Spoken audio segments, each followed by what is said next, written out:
টঙ্গীতে বিশ্ব ইজতেমার ময়দানের দখলকে কেন্দ্র করে তাবলিগ জামায়াতের মাওলানা জুবায়ের ও সাতপন্থীদের মধ্যে সংঘর্ষে 4 জন নিহত ও শতাধিক মুসল্লি আহত হয়েছে। আহতদের অনেককেই ঢাকা মেডিকেলে ভর্তি করা হয়েছে।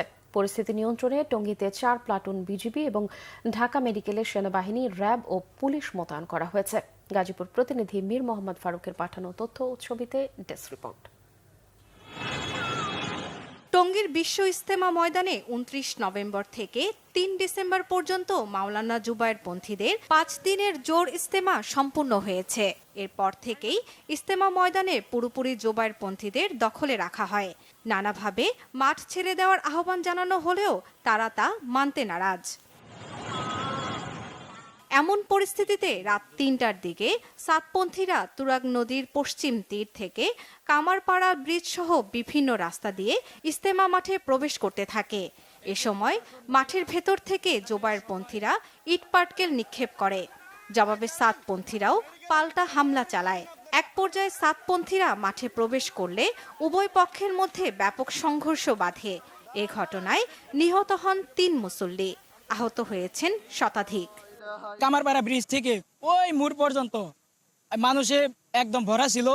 তো ওইখান থেকে আমাদের সাথী দেখে মাদ্রাসার ছাত্ররা ওই প্রথম গেটের ওই পাশে যেখানে বিদেশি মেহমানরা থাকে সেইখানে ছাদে উঠে আমাদেরকে ইট পাটকেল নিক্ষেপ করে।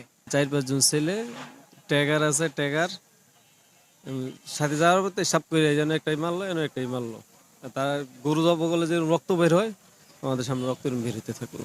আমাদেরকে গেট আটকে রেখেছে, আমাদেরকে মারছে, আমাদের কালকে 3-4 দিকে ওনারা এরকম জবাই করে দিচ্ছে, ওই যে গেটের মধ্যে জবাই করে দিচ্ছে। তাহলে এটা তো কাম্য না। মুসলমান তো মুসলমান ভাই ভাই, এই জন্য মুসলমান কাটাকাটি করবে, এটা মুসলমানের চরিত্র না। যারা এটা করতেছে তারা বিন চরিত্রের মানুষ। এদিকে বুধবার সকাল থেকেই মাঠ দখলে রয়েছে সাত অনুসারীদের। ইজতেমা ময়দানেই 20 ডিসেম্বর থেকে 24 ডিসেম্বর পর্যন্ত জোর ইজতেমা করতে চান তারা। আমরা কামারপাড়া থেকে সুইচ গেট পর্যন্ত রাস্তার মাঝখানে রাতে ঘুমানোর জন্য আমাদের সাথীরা বিছনা করছিল।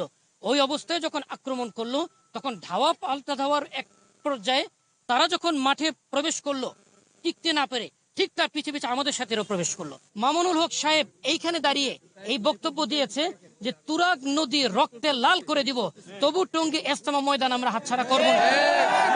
এই কথাগুলি যারা বলে মানুষকে উস্কানি দিয়ে আজকে এই ঘটনার অবতারণা করেছেন, এই ঘটনার জন্য তারাই দায়ী। যে মাঠ আমাদের ইজতেমার কার্যক্রমের জন্য বরাদ্দ, সেটা ছেড়ে অন্যত্র যাব কেন? অতএব জোর এখানেই হবে ইনশাআল্লাহ।